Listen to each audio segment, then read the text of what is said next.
Assalamualaikum warahmatullahi wabarakatuh. Selamat berjumpa kembali para mahasiswa Universitas Sultan Ageng Tirtayasa, khususnya program Pascasarjana Ilmu Hukum.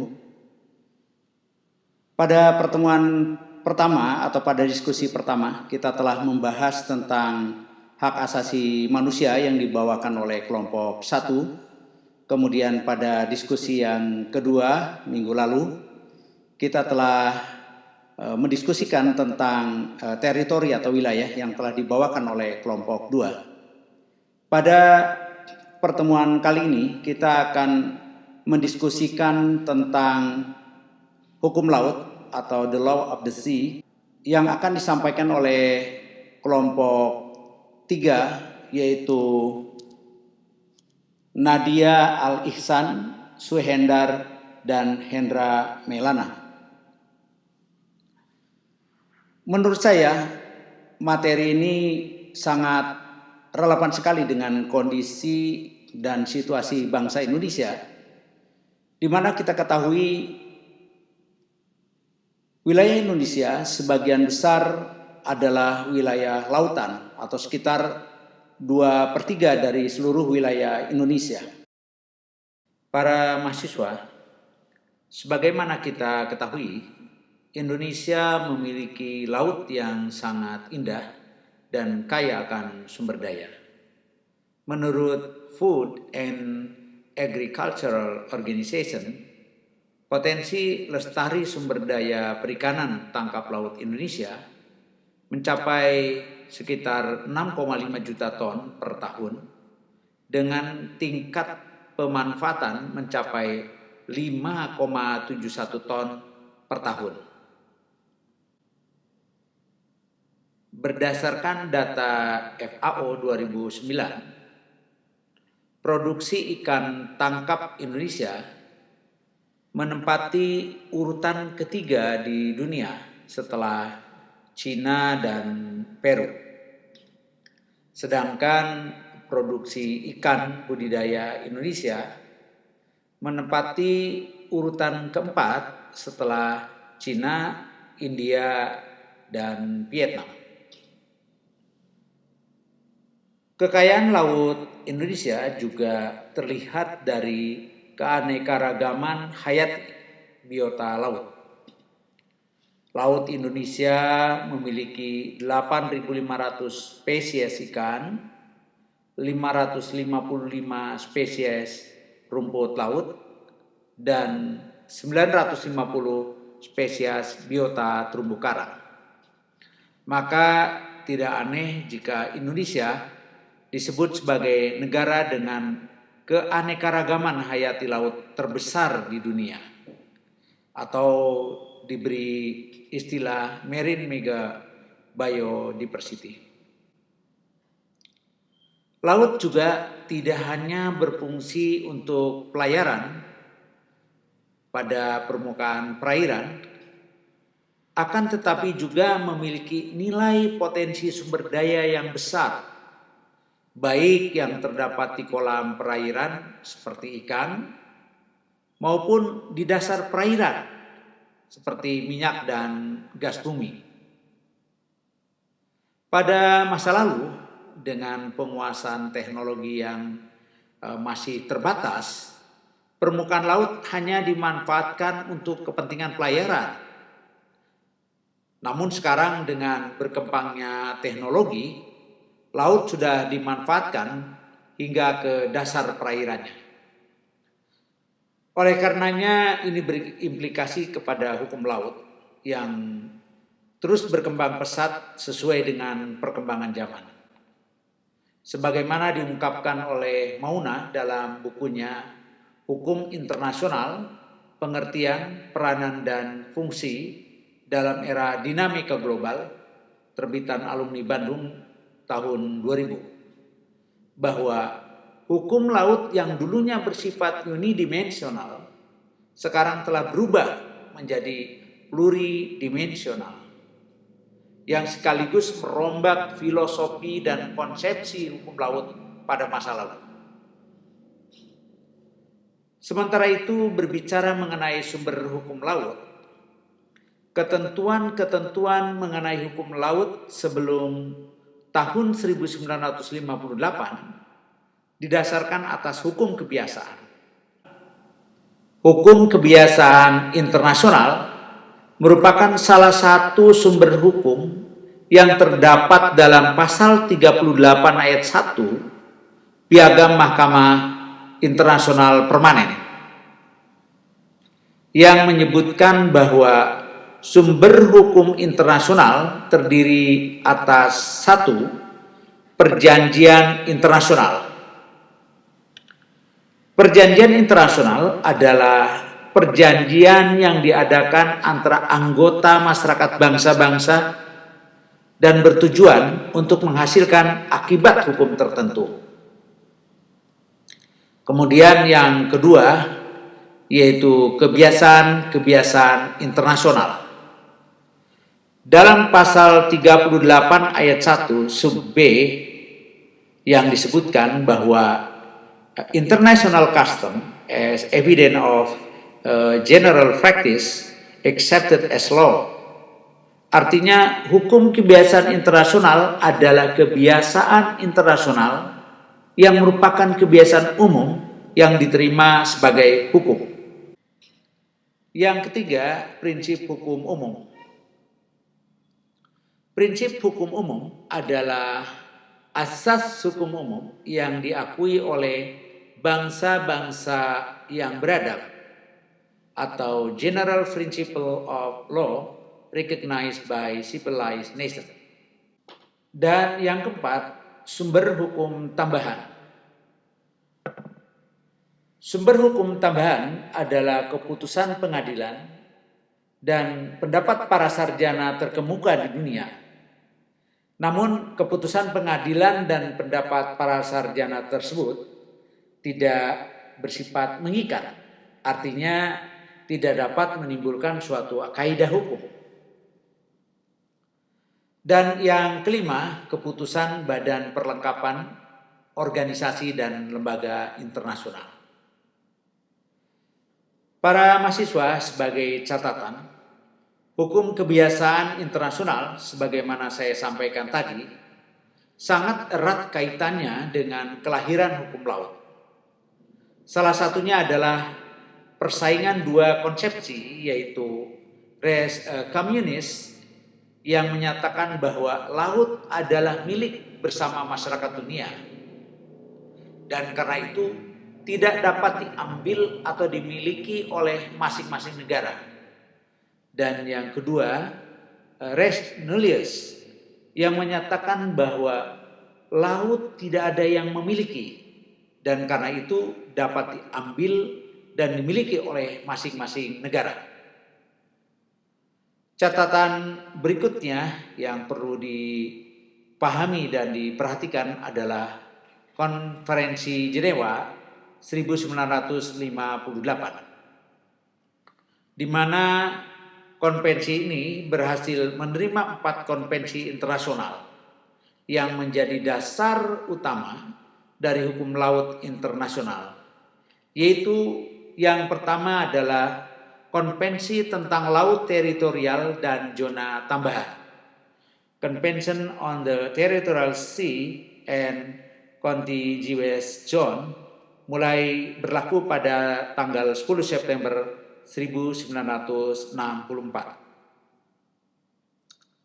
Yang kedua yaitu Konvensi tentang Laut Lepas, Convention on the Highest Seas, yang mulai berlaku pada tanggal 30 September 1964. Dan yang ketiga yaitu Konvensi tentang Perikanan dan Perlindungan Sumber-Sumber Daya Hayati Laut Lepas, Convention on Fishing and Conservation of the Living Resources of the Highest Seas, yang mulai berlaku pada tanggal 20 Maret 1966. Dan yang keempat, Konvensi tentang Landas Kontinen, Convention on the Continental Shelf, yang mulai berlaku pada tanggal 10 Juni 1964. Catatan berikutnya yang perlu dibahas dalam diskusi kelompok 3 ini, yaitu United Nations Convention on the Law of the Sea, UNCLOS tahun 1982, yang ditandatangani pada tanggal 10 Desember 1982 dan yang telah berlaku efektif sejak tanggal 16 November 1994.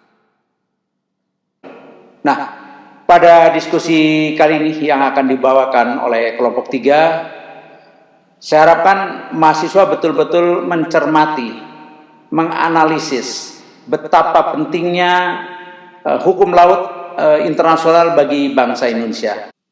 Setelah itu saya harapkan kelompok 1, kelompok 2, kelompok 4, dan kelompok 5 betul-betul mencermati materi yang disampaikan oleh kelompok 3, dan pada diskusi melalui Google Meet pada hari Sabtu yang akan datang, setiap kelompok betul-betul nanti memberikan analisa, argumentasinya, pertanyaan-pertanyaan, bahkan bantahan-bantahan terhadap apa yang disampaikan oleh kelompok 3.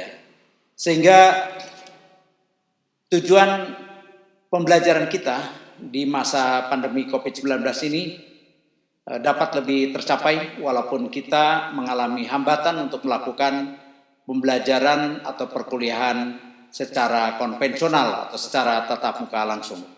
Selanjutnya kepada kelompok 3 dipersilahkan untuk menyampaikan materinya. Assalamualaikum warahmatullahi wabarakatuh. Ladies and gentlemen, introduce us from Group 3 to explain the material entitlement, the law of the sea, in order to fulfill achievement in international causes.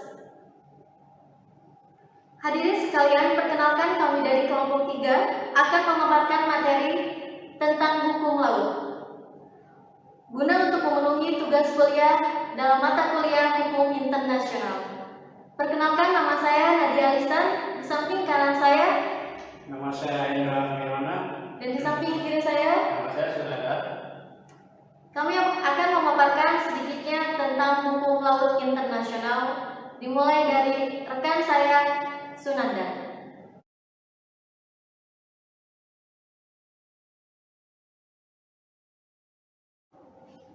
Berbicara tentang hukum laut internasional, pengertian hukum laut internasional adalah seperangkat norma hukum yang mengatur hubungan hukum antara negara dengan pantai atau yang berhubungan dengan pantai, yang berkurung oleh daratan dan atau organisasi maupun subjek hukum internasional lainnya, yang mengatur mengenai kedaulatan negara laut, atas laut, yurisdiksi negara dan hak-hak negara atas perairan tersebut. Hukum laut internasional mempelajari tentang aspek-aspek hukum di laut dan peristiwa-peristiwa hukum yang terjadi di laut. Selamat siang pemirsa, kami dari kelompok 3 akan memaparkan hukum laut internasional atau United Nations Convention on the Law of the Sea atau UNCLOS. Sebelum memasuki pengertian hukum laut internasional, alangkah baiknya kita akan membahas tentang negara.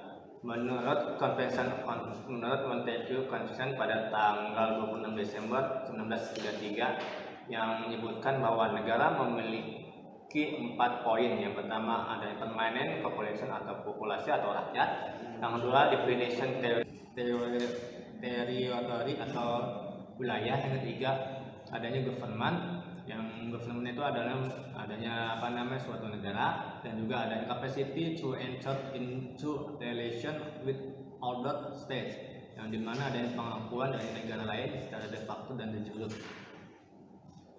Wilayah laut Indonesia merupakan sebuah laut yang sangat luas, yang dimana luas laut Indonesia diperkirakan sepertiga dari luas daratan. Nah, laut Indonesia mencakup prinsip-prinsip internasional unity posited juris, yang dimana yang dikenal merupakan bekas jajahan kekuasaan Hindia Belanda. Selanjutnya, menurut Undang-Undang Nomor 65 Tahun 1966 tentang perairan Indonesia, dan juga Undang-Undang Nomor 43 tahun 2008 tentang wilayah negara. Latar belakang sejarahnya laut internasional itu dicetuskan dikarenakan adanya penemuan benua baru pada abad 15 dan 16 yang dimana dua bangsa Portugis dan bangsa Spanyol yang melakukan perjalanan. Yang pertama adanya Bartolomeu Dias yang pada tahun 1486 yang melayar ke Tanjung Harapan. Yang kedua Christopher Columbus yang menemukan Bahama pada tahun 1492. Yang ketiga Vasco da Gama yang berlayar ke Hindia Timur melalui Tanjung Harapan pada tahun 1497. Dan juga selanjutnya itu ada pemikiran ahli filsafat klasik yang dicetuskan oleh Grotius dalam karya bukunya The Your Belief Thesis pada tahun 1625 yang dikenal dengan konsep Marie Liberum, yaitu adanya azas kebebasan laut yang dibagi menjadi dua, yaitu azas dominan dan juga azas imperium. Selanjutnya yaitu larangan Raja Inggris yang dimana larangan tersebut tidak boleh berlakunya bangsa Eropa khususnya Spanyol dan Inggris yang memblokade sebuah negara yang memasuki kekuasaan Inggris, sehingga adanya klaim suatu pihak yang dilakukan oleh negara-negara lain. Adanya konferensi di Den Haag pada tahun 1930 yang dimana naungan Liga Bangsa-Bangsa yang membahas tentang laut teritorial yang terdiri dari 47 negara dan juga tidak tercapai kesepakatan batas luas laut internasional dan hak penangkapan ikan pada zona tambahan. UNCLOS yang pertama pada tanggal 20 Februari 1957 dan diselenggarakan di Jenewa dari 24 April sampai 27 April 1958 yang dimana hasil kesepakatan dari UNCLOS yang pertama yaitu adanya konvensi laut teritorial dan juga laut jalur tambahan yang berada kesepakatan dilanjutkan di UNCLOS 2. Yang kedua, konvensi tentang laut, Convention on the Hague Sea, yang dimana ada 3 pembahasan di situ. Yang pertama kebebasan pelayaran, yang kedua kebebasan penangkapan ikan, yang ketiga kebebasan mengatakan suatu batas atau kabel di bawah laut dan juga pipa-pipa. Yang keempat kebebasan terbang yang melintasi atas laut, yang dimana memiliki batas teritorial laut tersebut. Yang kedua, UNCLOS kedua itu pada tanggal 20 Maret sampai tanggal 26 April 1960. UNCLOS kedua ini membicarakan tentang lebar laut internasional dari zona tambahan perikanan, namun masih mengalami kegagalan mengenai kesepakatan hingga perlu diadakannya konvensi lagi, yaitu konvensi UNCLOS ketiga atau United Clause of the Sea, ditangani oleh 117 negara termasuk Indonesia dan 2 satuan bukan negara di Montego Bay, Jamaika pada tanggal 10 Desember 1982. Istilah dalam negara UNCLOS 3 yaitu adalah coastal state atau negara pantai. Semua bentuk negara yang memiliki kepulauan atau pantai termasuk negara kepulauan. Archipelago states yang artinya adalah suatu negara yang seluruhnya terdiri dari suatu atau lebih gugusan kepulauan dan dapat mencakup pulau-pulau lain. Jadi apabila suatu wilayah memiliki pulau-pulau yang lebih banyak dibandingkan yang lain, maka disebut dengan kepulauan. Gugusan kepulauan berarti suatu gugusan pulau termasuk bagian pulau perairan di antara gugusan pulau-pulau tersebut, dan juga wujud alamiah yang hubungannya satu sama lain. Yang ketiga adalah landlocked state yang dimana negara tak berpantai, sudah tentu tidak termasuk dalam coastal state. Yang kelima, geographical defense state yang artinya adalah suatu negara dibatasi geografisnya, yang dimana suatu negara harus dibatasi apabila ingin melakukan suatu kegiatan di luar laut negara tersebut. Bila macam-macam istilah laut yang pertama adalah laut teritorial atau territorial waters, yang kedua archipelago waters, yang ketiga economic exclusive zona atau ZEE, continental shelf, dan juga excess. Laut teritorial dibagi menjadi 4. Yang pertama sovereign authority, yang kedua Black and measurement, yang ketiga inconsent pledge atau lintas damai, yang keempat right and jurisdiction of states atau pengakuan dari suatu negara.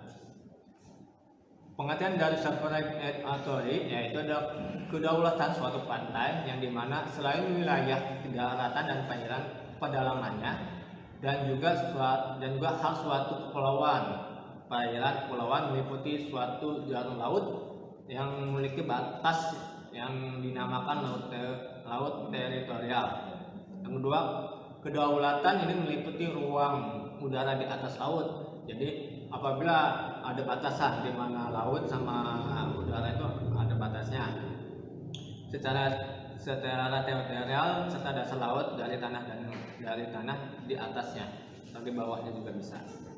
Right of ship artinya adalah negara yang berpantai ataupun negara tak berpantai menikmati hak lintas damai melalui laut teritorial.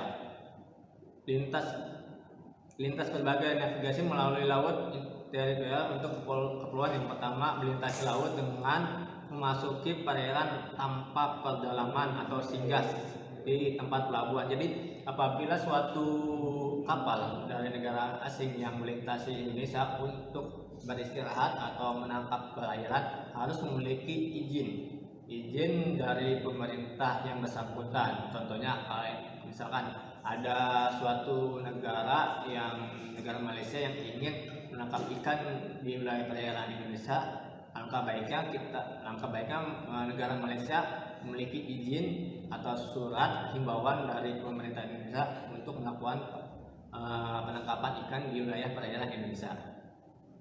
Lintas harus terus-menerus, langsung serta secepat mungkin. Kita masuk ke lintas damai. Lintas damai adalah lintas damai.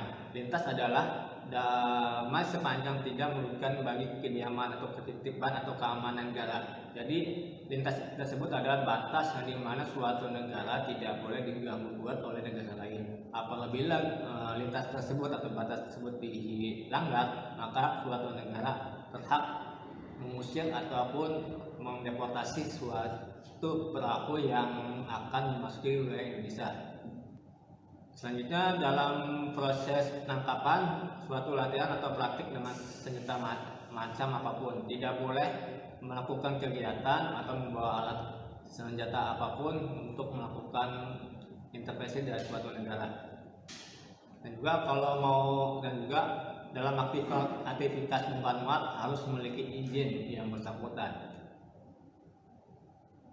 Kita masuk ke right and the jurisdiction of coastal state, yaitu negara pantai dapat mengambil langkah yang diperlukan dalam teritorial untuk mencegah lintas yang tidak damai. Jadi right and the jurisdiction of the coastal state yaitu adalah suatu negara pantai, contohnya Indonesia itu memiliki banyak pantai, harus memiliki langkah dan juga hukum yang tegas untuk melindungi batas teritorial suatu negara Indonesia. Civil jurisdiction in regulation of flagship, yang dimana negara pantai seharusnya tidak menghentikan atau merubah haluan kapal asing yang melintas laut teritorial untuk bertujuan melaksanakan yurisdiksi perdata. Jadi artinya bahwa negara pantai khususnya Indonesia tidak boleh menghentikan kegiatan yang bersifat delegasi suatu negara untuk bertujuan kepentingan negara, contohnya Indonesia.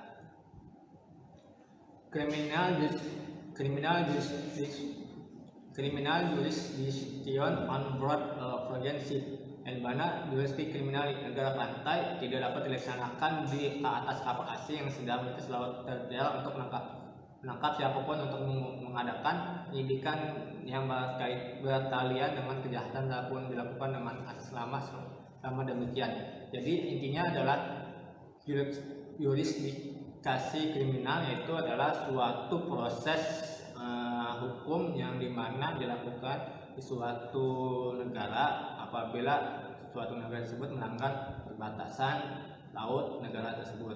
Jadi contohnya apabila ada warga negara Malaysia yang melanggar batas teritorial untuk menangkap ikan, nah pihak bangsa Indonesia atau pihak pemerintah Indonesia melakukan antisipasi dengan cara memanggilan atau memberhentikan kapal tersebut apabila terjadi melebihi batas bongkar atau batas penangkapan ikan, maka pihak Indonesia wajib melakukan tindakan yang tegas.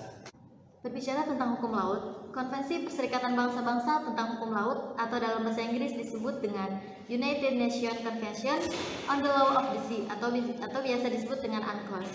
Juga disebut Konvensi Hukum Laut Internasional atau Hukum Perjanjian Laut. Hukum Perjanjian Laut adalah perjanjian internasional yang dihasilkan dari Konferensi Perserikatan Bangsa-Bangsa tentang Hukum Laut yang ketiga, yakni UNCLOS ketiga, yang berlangsung dari tahun 1973 sampai dengan tahun 1982.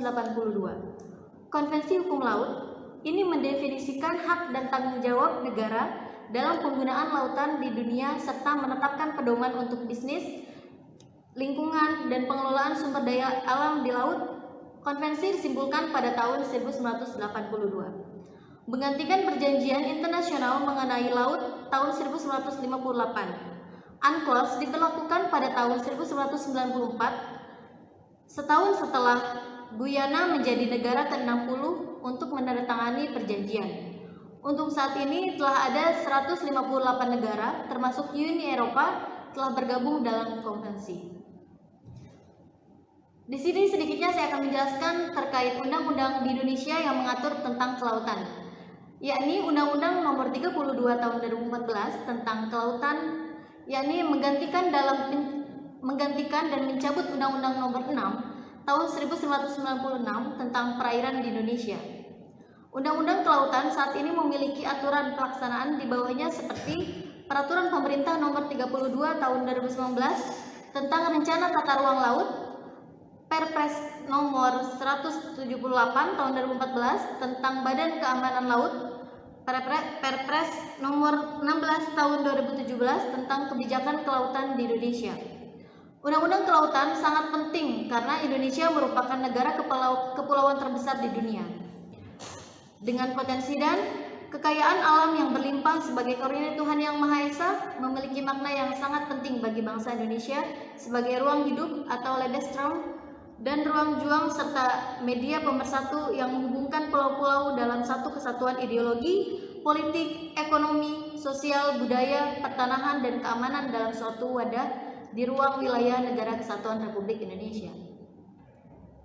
Undang-Undang Nomor 32 Tahun 2014 tentang Kelautan disahkan oleh Presiden Dr. Haji Susilo Bambang Yudhoyono pada tanggal 17 Oktober 2014 di Jakarta. Undang-Undang Nomor 32 Tahun 2014 tentang Kelautan mulai berlaku sejak diundangkan oleh Menkumham Amir Samsudin pada tanggal 17 Oktober 2014 di Jakarta, dan Undang-Undang Nomor 32 Tahun 2014 tentang Kelautan ditempatkan pada Lembaran Negara Republik Indonesia tahun 2014 Nomor 294. Penjelasan atas Undang-Undang Nomor 32 Tahun 2014 tentang Kelautan diumumkan dalam tambahan Lembaran Negara Republik Indonesia Nomor 5603 agar seluruh warga mengetahuinya. Di situ sudah dijelaskan dalam undang-undang itu secara rinci, baik undang-undang kelautan maupun kepulauan maupun negara kepulauan dan lain-lain. Dasar hukum Undang-Undang Nomor 32 Tahun 2014 tentang Kelautan adalah diantaranya Pasal 20, Pasal 22D ayat 1, Pasal 25A, dan Pasal 33 ayat 3 yang tertera di dalam Undang-Undang Negara Republik Indonesia tahun 1945. Sedikitnya saya akan menjelaskan terkait Undang-Undang Kelautan. Indonesia merupakan negara kepulauan terbesar di dunia dengan potensi dan kekayaan alam yang berlimpah sebagai karunia Tuhan Yang Maha Esa. Memiliki makna yang sangat penting bagi Indonesia sebagai ruang hidup atau Lebensraum dan ruang juang serta media pemersatu. Nah, di sini juga hal yang menjadi pemersatu diantaranya itu menghubungkan pulau-pulau dalam satu kesatuan ideologi, politik, ekonomi, sosial, budaya, pertanahan, dan keamanan, yang suatu wadah ruang lingkup di negara Indonesia menjadi negara kesatuan Republik Indonesia. Masih bicara tentang aturan yang mengatur tentang kelautan, sebagaimana Undang-Undang Nomor 32 Tahun 2014 tentang kelautan. Jadi dalam undang-undang tersebut diatur mengenai pengertian umum. Pengertian umum dalam bab 1 diantaranya laut adalah ruang perairan di muka bumi yang menghubungkan dataran dengan dataran dan bentuk-bentuk alamiah lainnya. Dan kelautan adalah hal yang berhubungan dengan laut dan atau kegiatan di wilayah laut yang meliputi dasar laut dan tanah di bawahnya. Pulau adalah wilayah daratan yang terbentuk secara alamiah yang dikelilingi air dan berada di atas permukaan air pada waktu air pasang. Kepulauan adalah suatu gugusan pulau termasuk bagian pulau dan perairan di antara pulau-pulau tersebut. Negara kepulauan adalah negara yang seluruhnya terdiri atas satu atau lebih kepulauan dan dapat mencakup pulau-pulau lain. Pembangunan kepulauan adalah pembangunan yang memberi arahan dari pendayagunaan sumber daya kelautan untuk mewujudkan pertumbuhan, keterpeliharaan daya dukung ekosistem pesisir dan laut.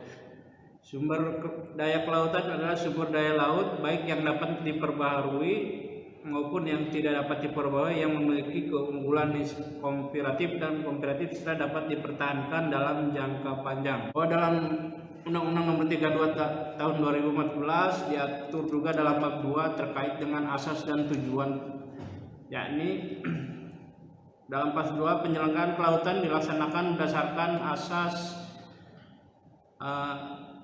huruf A keberlanjutan dan asas konsistensi, asas keterpaduan, asas kepastian hukum, asas kemitraan, asas kemerataan, asas peran serta masyarakat, asas keterbukaan, asas desentralisasi, asas akuntabilisasi, dan asas keadilan. Hak dan kewajiban Indonesia menurut Konvensi Hukum Laut pada tahun 1982 atau United National Convention on the Law of the Sea, yang karena sudah diratifikasi dengan Undang-Undang Nomor 17 Tahun 1985, yang dimana itu Konvensi Hukum Laut Internasional membahas pada tahun 1982. Yang pertama pasal 1 poin 4 Protection of the Marine Convention atau dumping. Hak Indonesianya meliputi hak berdaulat, eksploitasi lingkungan, undang-undang eksploitasi laut pasal 1983, yang dimana kewajiban bangsa Indonesia yaitu wajib melindungi dan melestarikan lingkungan laut pasal 192, dan keterangan oleh Kementerian perlu ditetapkan batas wilayah perairan pedalaman. Jadi menurut pasal 1982 Indonesia memiliki hak berdaulat, hak untuk bereksploitasi lingkungan laut dan juga menjaga dan melestarikan laut sehingga tidak melakukan kerusakan di laut. Dan juga perlu untuk menetapkan batas teritorial laut bangsa Indonesia. Yang kedua, hak kedaulatan penuh dipegang oleh bangsa Indonesia. Yang ketiga tuh wajib membuat peta dan juga koordinasi geografis dan juga menyampaikan salinannya kepada PBB atau Sekjen PBB. Artinya bahwa Indonesia harus menyalin seluruh kepulauan yang ada di Indonesia, baik batas luar maupun batas dalam suatu negara Indonesia yang meliputi batas laut Indonesia, yang dimana peta tersebut atau saluran tersebut akan dikasihkan ke Sekjen PBB yang di Amerika. Yang ketiga, hak kedaulatan penuh suatu atas kelola selat atau jurisdikasi bergantung pada suatu selat. Jadi selat tersebut harus memiliki yurisdiksi sehingga tidak adanya gangguan dari negara lain. Selanjutnya adalah hak mengembangkan teknologi kelautan atau kerjasama dengan pemilik teknologi kelautan. Jadi Indonesia harus bekerjasama dengan negara lain untuk kemajuan dan perkembangan laut yang ada di Indonesia. Contohnya apabila kita bekerjasama antara Inggris dengan Indonesia untuk menjaga teritorial laut Indonesia dengan cara melakukan perjanjian bilateral, unilateral atau secara eksternal untuk melindungi kegiatan perairan di Indonesia.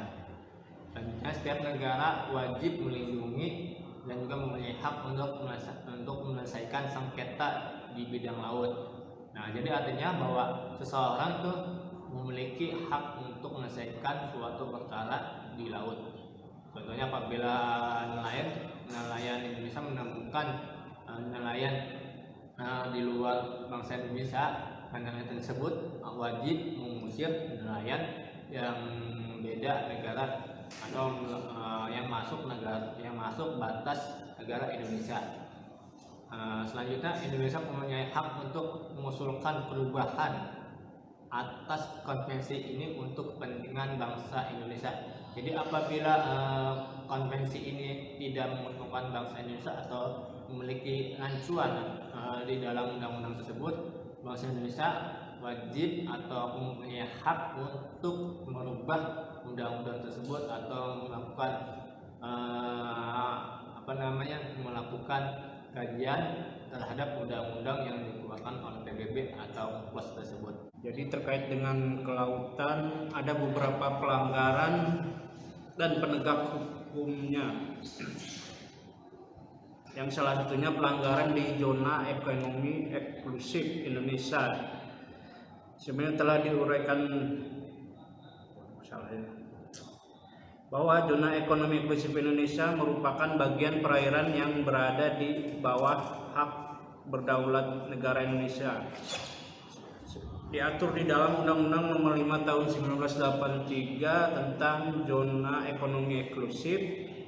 Telah ditentukan perbuatan-perbuatan atau tindakan-tindakan yang masuk dalam kategori kejahatan kelautan, yaitu melakukan eksploitasi dan atau eksploitasi sumber daya alam atau kegiatan-kegiatan lainnya untuk eksploitasi dan atau eksploitasi ekonomi seperti pembangkitan tenaga dari air, arus, dan angin di zona ekonomi eksklusif Indonesia tanpa izin dari pemerintahan Republik Indonesia dan persetujuan internasional.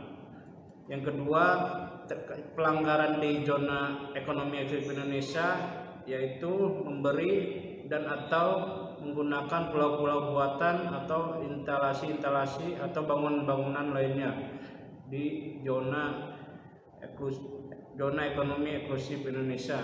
Yang ketiga, perbuatan kejahatan atau pelanggaran yaitu melakukan kegiatan penelitian ilmiah di zona ekonomi eksklusif Indonesia. Yang keempat, melakukan tindakan-tindakan yang menyebabkan rusaknya lingkungan hidup dan atau tercemarnya lingkungan hidup dalam JEI. Tindakan demikian diancam dengan pidana sesuai dengan peraturan perundang-undangan yang berlaku di bidang lingkungan hidup.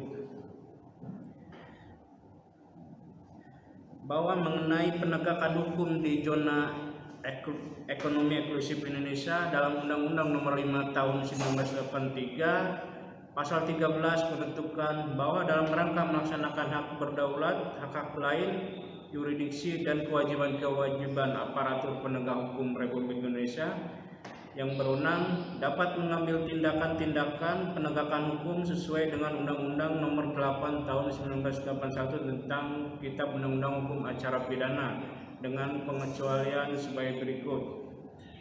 Penangkapan terhadap kapal dan atau orang-orang yang diduga melakukan pelanggaran di zona ekonomi eksklusif Indonesia meliputi tindakan penghentian kapal sampai dengan diserahkannya kapal dan atau orang-orang tersebut di pelabuhan di mana perkara tersebut diproses lebih lanjut.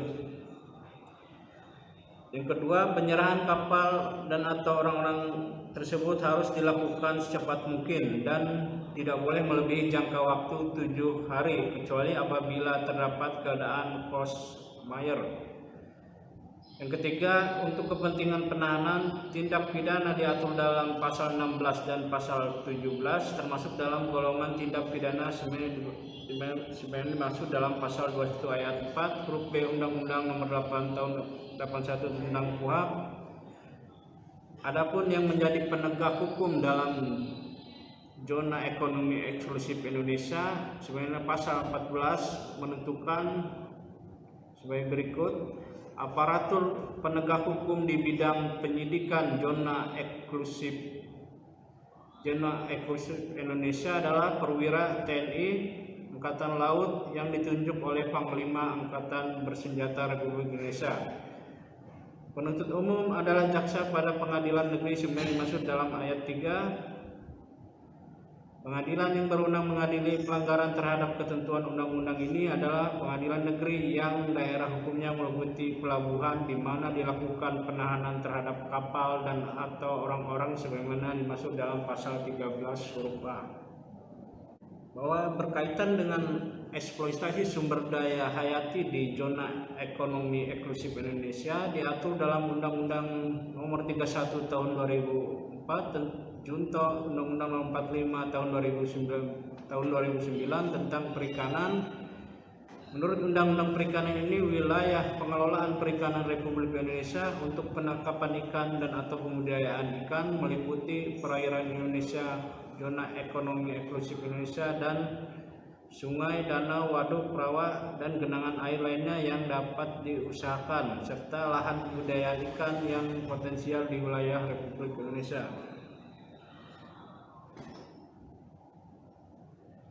Bahwa dalam Undang-Undang Perikanan terdapat larangan bagi kapal-kapal penangkap ikan asing yang ditentukan sebagai berikut. 1. Setiap kapal penangkap ikan berbendera asing yang tidak memiliki izin penangkapan ikan selama berada di wilayah pengelolaan perikanan Republik Indonesia wajib menyimpan alat penangkap ikan di kapal.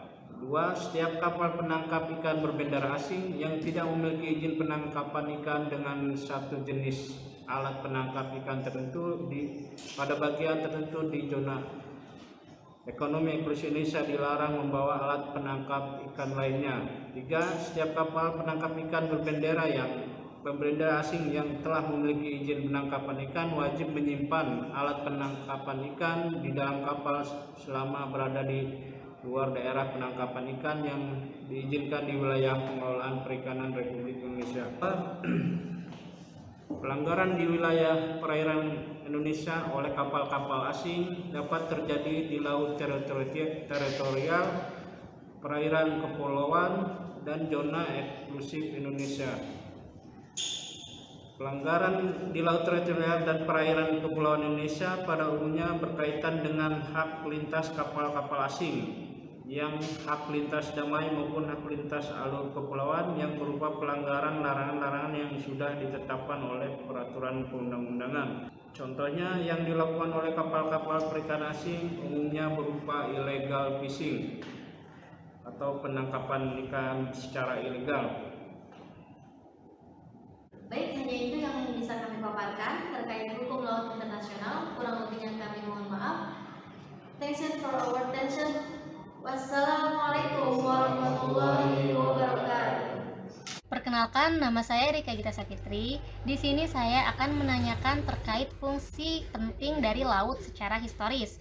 Yang pertama sebagai media komunikasi dan yang kedua sebagai sumber daya yang sangat banyak. Nah, tolong dijelaskan kedua fungsi ini. Mohon jawabannya. Terima kasih. Terima kasih untuk kelompok 3 yang sudah memberikan saya kesempatan. Perkenalkan dulu sebelum saya bertanya, nama saya Koreko, SPDI. Saya mau bertanya pada kelompok 3. mengenai hukum laut internasional. Nah, di sini saya mau bertanya, coba Anda sebutkan dan jelaskan hukum istilah dari wilayah laut.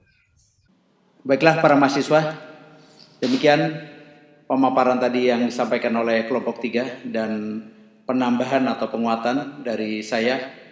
Selanjutnya sampai berjumpa kembali pada hari Sabtu untuk melakukan diskusi lebih lanjut pada media Google Meet. Assalamualaikum warahmatullahi wabarakatuh.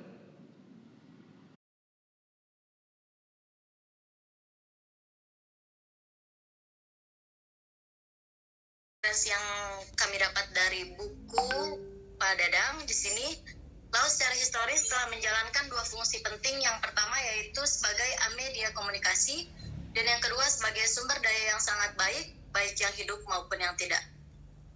Kedua fungsi ini telah menstimulasi perkembangan aturan hukum. Baiklah, mungkin hanya itu prolog yang dapat saya sampaikan. Selanjutnya saya akan langsung buka sesi diskusi pada hari ini. Yang saya pahami dari pembahasan videonya yang oleh Ibu Nadia, yaitu seperangkat norma hukum yang mengatur hubungan hukum antar negara dengan pantai atau yang berhubungan dengan pantai yang terkurung oleh daratan, dan atau kelompok 3 sempat menyampaikan dalam presentasi hukum laut terkait dengan doktrin mare liberum. Terima kasih banyak analisis yang telah disampaikannya, juga sangat luar biasa. Fani, ya untuk kelompok 1 kita alihkan kepada Pak Adam ya. Pada Pak Adam, silakan Pak Adam. Ya, terima kasih sebelumnya yang saya hormati Pak Dadang, hukum kelautan di internasional. Mungkin seperti itu sementara. Sebagaimana yang telah dijelaskan oleh kelompok 3 ya, mohon maaf ya Ibu. Terkait dengan materi yang telah kelompok Ibu sampaikan dan atau menurut kelompok 2 itu kurang adanya tambahan kasus ya, karena kan juga Bapak yang telah sampaikan yang memiliki konsentrasi terhadap hukum laut internasional. Kelompok 3 yang kita tahu bahwa jika berbicara tentang hukum laut internasional tentu cakupannya sangat luas. Memang kita ketahui bersama beberapa minggu yang lalu telah terjadi kasus ya, sekitar di akhir bulan Maret, di tanggal 23 Maret itu ada menyambung dari apa yang ditambahkan dari kelompok sebelumnya, yaitu kelompok. Nah, tadi kan mengenai penegakan hukum ya. Di sini menurut pasal Undang-Undang Nomor 5 tahun 19 itu Indonesia hanya bisa menerapkan beberapa ketentuan dari hukum laut itu sendiri, baik itu dari Undang-Undang Kelautan maupun dari UNCLOS 1900. Kemarin kalau tidak salah dari apa yang telah kami lihat di video YouTube itu, Pak Sunandar menjelaskan bahwa untuk menangkapan ikan kalau tidak salah 82 yaitu terkait dengan hukum laut internasional. Jadi mungkin tidak tepat jika Indonesia menggunakan kapal perang, terkecuali jika suatu kapal asing memasuki wilayah teritorial perairan Indonesia. Pak Fauzul ya, Pak Fauzul dari kelompok 2 untuk menanyakan terkait materi dari kelompok 3 kami tanyakan. hak dan kewajiban Indonesia menurut konvensi hukum laut. Terima kasih banyak untuk masing-masing kelompok yang sudah bertanya, dan terima kasih banyak untuk beberapa kelompok yang menambahkan. Assalamualaikum warahmatullahi wabarakatuh. Kembali lagi dengan saya Nadia Liksan. Di sini saya perwakilan dari kelompok 3 pada mata kuliah Hukum Internasional. Di mana di sini saya akan sedikit memaparkan terkait hasil diskusi kami hari ini Sabtu 10 April 2021 dengan rekan-rekan saya. Yang pertama Pak Sunandar dan yang kedua Pak Hendra. Di sini ada beberapa sesi terkait diskusi yang tadi telah dilaksanakan. Yang pertama adalah sesi analisis, yang kedua sesi penambahan atau penyanggahan, dan juga yang ketiga seksi tanya jawab. Di sana banyak sekali apresiasi dari para rekan-rekan kelompok lain yang amat sangat luar biasa. Dan ini juga tak kalah luar biasanya pertanyaan-pertanyaan dari mereka semua mulai dari masing-masing perwakilan kelompok menanyakan hal-hal yang telah dipaparkan ataupun yang belum dipaparkan oleh kelompok 3 pada video sebelumnya. Di sini saya akan menjelaskan atau di sini saya akan menerangkan kembali pertanyaan-pertanyaan dari kelompok-kelompok lainnya. Yang pertama yaitu pertanyaan dari kelompok 1 dari Pak Adam. Pak Adam menanyakan bagaimana terkait hak dan kewajiban Indonesia menurut Konvensi Hukum Laut. Dan yang kedua, pertanyaan dari kelompok 2, yaitu pertanyaan dari Pak Agung. Pak Agung menanyakan bagaimana mengelola zona ekonomi eksklusif di wilayah Indonesia. Pertanyaan yang ketiga, yaitu pertanyaan dari Pak Baja, perwakilan dari kelompok 4. Pak Baja menanyakan bahwasanya bagaimana di saat dua negara saling mengklaim satu sama lain satu wilayah laut atau bersengketa atas wilayah laut. Dan pertanyaan yang terakhir, ini pertanyaan dari kelompok 5, diwakili oleh Pak Deden. Pak Deden menanyakan terkait bagaimana batasan kewenangan penyidikan dalam perkara perikanan yang dilakukan oleh PPNS, Polri, dan TNI. Masing-masing jawaban dan masing-masing pertanyaan sudah dilengkapi oleh kelompok 3. Terima kasih banyak atas apresiasinya kepada semua kelompok yang sudah berpartisipasi untuk menanyakan hal yang emang belum dijelaskan atau tambahan-tambahan yang belum lengkap dari kelompok 3. Nah, di sini kita berbicara mengenai the law of the sea atau hukum laut. Nah, berbicara hukum laut internasional, kita tahu bahwa hukum laut internasional adalah seperangkat norma hukum yang mengatur hubungan hukum antara negara pantai atau berhubungan dengan pantai yang berkurung oleh daratan atau organisasi maupun subjek hukum internasional lainnya, yang mengatur mengenai kedaulatan negara atas laut, yurisdiksi negara, dan hak-hak negara atas perairan tersebut. Hukum laut internasional mempelajari tentang aspek-aspek hukum di laut dan peristiwa-peristiwa hukum yang terjadi di laut. Nah, kita juga bisa mengamati bahwa akhir-akhir ini di kalangan para ahli hukum maupun di luar lingkungan ahli hukum yang terbatas ini telah disadari bahwa pentingnya hukum laut bagi kehidupan bangsa Indonesia, dan penting juga untuk para akademisi mempelajari lebih jauh lagi atau lebih banyak lagi. Kiranya tidak berlebihan apabila dikatakan bahwa dibandingkan dengan bidang-bidang hukum lainnya, perkembangan hukum laut atau hukum laut bisa disebut juga dengan hukum publik di Indonesia jauh lebih pesat. Bahkan dapat dikatakan bahwa Indonesia sendiri khususnya memegang peranan yang cukup penting dalam perkembangan hukum laut internasional pada era sekarang ini atau pada publik masa kini. Di mana berdasarkan Undang-Undang Nomor 5, di sini saya akan menjelaskan mengenai aturan atau dasar hukum terkait hukum laut internasional khususnya di Indonesia. Berdasarkan Undang-Undang Nomor 5 tahun 1983 tentang zona ekonomi eksklusif di Indonesia atau bisa disebut dengan ZE, ialah jalur di luar dan perbatasan dengan laut wilayah Indonesia yang meliputi dasar laut, tanah di bawahnya, dan air di atasnya dengan batasan terluar 200 mil laut diukur dari garis pangkal laut wilayah di Indonesia. Nah, dijelaskan juga pada pasal 4 ayat 1 Undang-Undang ZE Indonesia berbunyi, di zona ekonomi eksklusif Indonesia, Republik Indonesia mempunyai hak berdaulat untuk melakukan eksplorasi dan eksploitasi, pengelolaan dan konservasi sumber daya alam hayati dan non-hayati dari dasar laut dan tanah di bawahnya serta air di atasnya. Dan kegiatan-kegiatan lain untuk eksplorasi dan eksploitasi ekonomis zona tersebut seperti pembangkitan tenaga dari air, arus, dan angin. Dijelaskan pula dalam ayat selanjutnya, ayat 3 dengan pasal yang mengatur sama tentang ZE pula.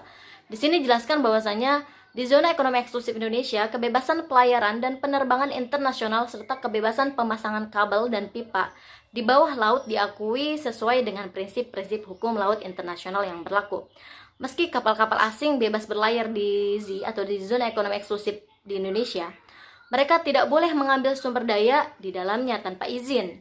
Hal ini diatur dalam pasal 5 Undang-Undang ZEE Indonesia yang menyatakan bahwa barang siapa yang melakukan eksplorasi dan eksploitasi sumber daya alam atau kegiatan-kegiatan lainnya untuk eksplorasi atau eksploitasi ekonomis di zona ekonomi eksklusif Indonesia harus berdasarkan izin dari pemerintah Republik Indonesia atau berdasarkan persetujuan internasional dengan pemerintah Republik Indonesia. Jadi sifatnya tidak ilegal karena aturannya sudah ada, aturannya sudah ditetapkan, jadi harus sesuai dengan aturan.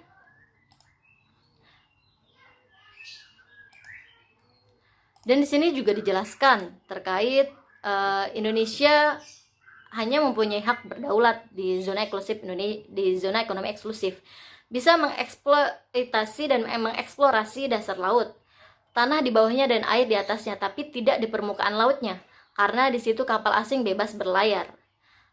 Terkait perikanan-perikanan yang sempat disinggung di diskusi hari ini, yakni ikan-ikan di zona ekonomi eksklusif, tidak tepat bila dinyatakan itu adalah ikan milik Indonesia, karena ikan yang ada di zona ekonomi eksklusif itu bukan milik Indonesia, tapi eksplorasi dan eksploitasi di ZEE mutlak hak Indonesia. Kalau negara lain datang harus izin sama yang punya hak pakai, yaitu Indonesia, karena Indonesia adalah mempunyai hak berdaulat, di mana hak pakai. Jadi hak berdaulat ialah hak pakai, sedangkan kedaulatan itu dimiliki sepenuhnya.